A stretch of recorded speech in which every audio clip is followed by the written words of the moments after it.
Alhamdulillah, Allah anasaidia. Leo tumekutana tena ndugu zangu na mimi nimefurahi. Bana, Jumapili nakwenda kucheza dhidi ya Petro Atletico de Rwanda, moja ya timu hatari kwenye ukanda wa Afrika.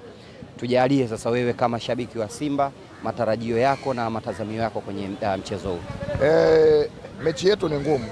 Mechi yetu ni ngumu na ndio mechi ya kwanza, lakini kwa bahati tumeanzia nyumbani na tumeanzia nyumbani na mfupa mgumu. Petro di Rwanda tumeona rekodi, wamemtoa Mazembe, washaye kumfunga Sundown wakiwa katika ubora, kwa hiyo sio watu wa kawaida.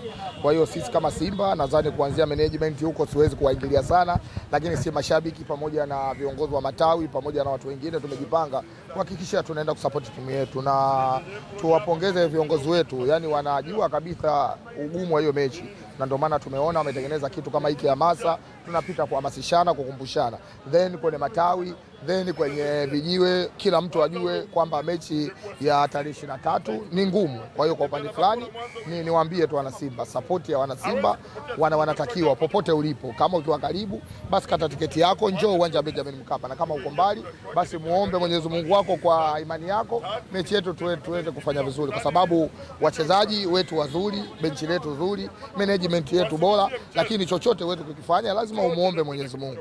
Kwa hiyo tunamuomba Mwenyezi Mungu aweze kutusaidia tuweze kushinda mechi yetu ya kwanza tupate pointi 3. Shabani, tukisema mashabiki wa Simba hamwezi kuamka mpaka muamshwe, na ndio maana zinafanyika hamasa, tutakuwa tuko sahihi? Hapana. Simba ni watu ambao wanapendana sana, na maana nguvu moja maana yake. Nguvu moja ni wote, lazima kila muda lazima mshikane. Hamwezi kuwa pamoja afu mkawa hamna story. Ina maana hii hamasa tunaunganisha neno la nguvu moja. Unaposema nguvu moja, ina maana mtu wa Mbagala, mtu wa Chanika, Gongo la Mboto, wa Mtwara, wa Mwanza, wote tunakuwa nguvu moja. Swala la kukumbushana sio kama kukuamshana. Hata katika dini, misikitini tunasikia azana. Kila mtu anajua kwamba muda wa kuswali ni saa 7, lakini azana lazima ipigwe watu waende msikitini. Lakini hata hiyo Jumapili au kanisani lazima usikie kengele, hata kama unajua kabisa leo lazima niende kanisani. Kwa hiyo swala la kukumbushana sio kama lazima mtu anaambiwa lazima abustiwe, hapana. Kinachotakiwa ni kukumbushana. Tunachofanya ni kukumbushana kwamba wana Simba thamani yetu ni hii na tunahitajika kwenda uwanjani. Shabani, tukiachana na mechi yenu, kitu ambacho mlifanya nyinyi miaka kadhaa iliyopita kwa mchezaji wenu Pape Osman Sako ndio kimetokea kwa jana kwa Clement Walid Mzize. Tuambie wewe kama mdau wa michezo, tukio lile umelichukuliaje? Kwanza nichukue nafasi hii kwa upande wangu, nampongeza Clement. Nampongeza sana Clement Mzize, kafanya jambo jema na akafunga goli zuri na ni mchezaji wa Kitanzania. Najivunia na kumpongeza Clement kwa sababu ni mchezaji wa Kitanzania. Mwanzo mchezaji ambaye kafunga kwetu na akachukua hilo goli bora alikuwa Msenegali Pape Osman Sako, lakini alikuwa upande wa Simba na goli alifunga upande wa Simba. Hii natoa pongezi katika staili mbili. Kwanza natoa pongezi kwa Clement kama Mtanzania, lakini nampongeza Clement Mzize akiwa kafunga goli lililokuwa bora mpaka akawapita watu wengine wote kama Mtanzania. Lakini kwa upande wetu sisi Simba hatunaga longolongo. Tunaona tu kwenye mitandao watu wanaandika lozi na wauma sisi zinafanya nini.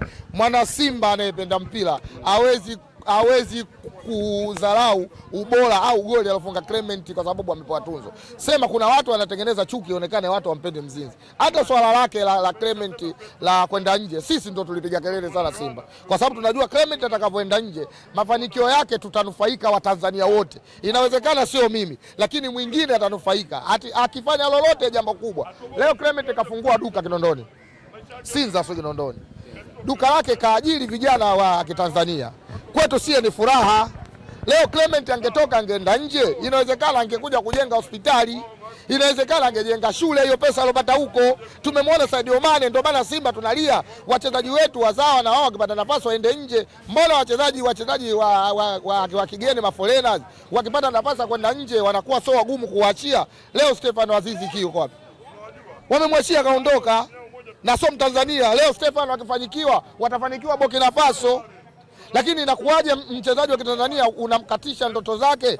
Na ndio maana Simba tulimtetea Clement, watu wakaminduka, mnaogopa kwenye mechi ya dabi, hata kosekana mtakuwa hata wafunga, hata uwafunge Simba miaka 100, mwisho wa siku utastafu, utabaki na uzee wako na Simba itakuwepo. Bana, wanasema mambo sio ya kwenu, mnavalia sana kibwaya. Yaani ngoma sio ya kwako, lakini unavalia kibwaya, unaingia ndani kucheza. Mambo ya kimaendeleo ya kimpira sio ya kwako. Kama unavomuona unavozaa mtoto ukampiga pale ukamuua au ukamfanyia tukio baya, serikali inakufanya nini? Haikuhukumu. Mtoto si wako.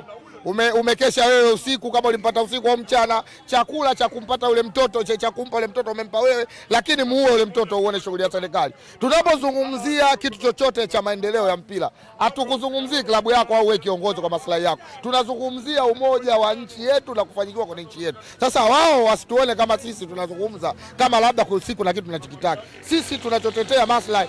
Leo Watanzania tunafarijika sana kumuona Mbwana Ali Samata yuko katika level za juu. Na kuna vitu kafanya Mbwana Samata.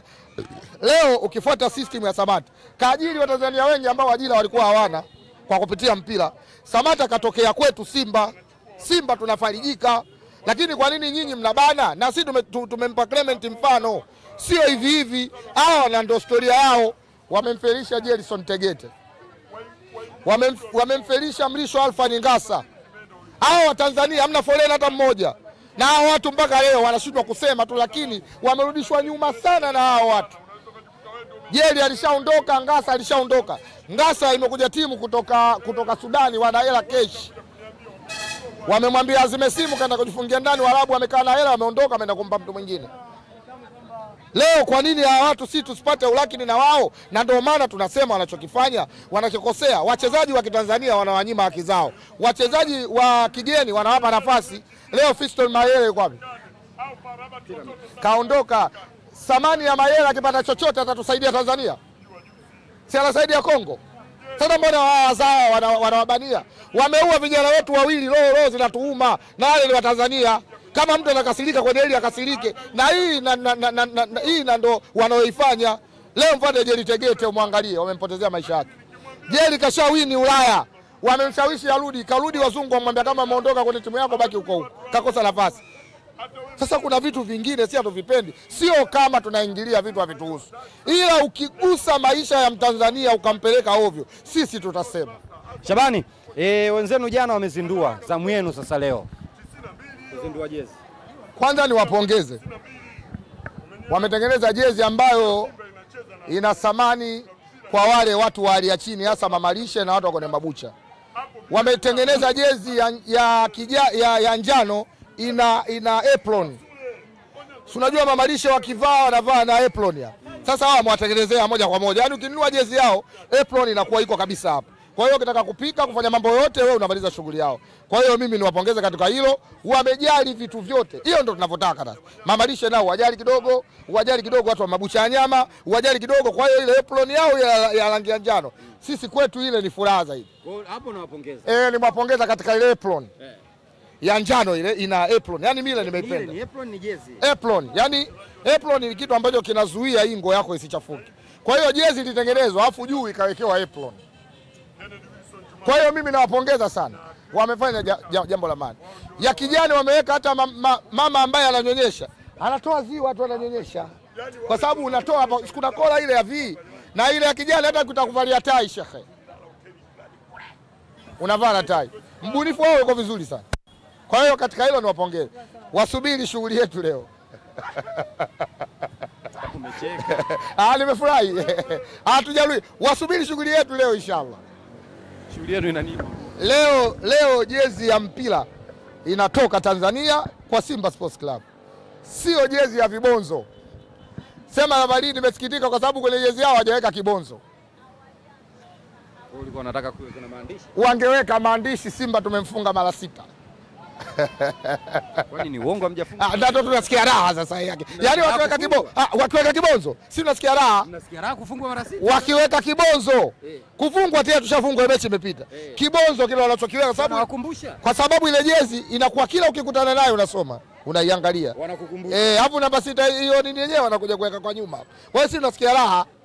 Tunasikia raha sana. Sasa sema jezi hawajaweka kibonzo. Sasa kama hajaweka kibonzo, kwa kuwa hajaweka kibonzo, tuwapongeze, ile apron inatosha, sie kwetu fulani. Bwana Shabani, asante sana. Nashukuru.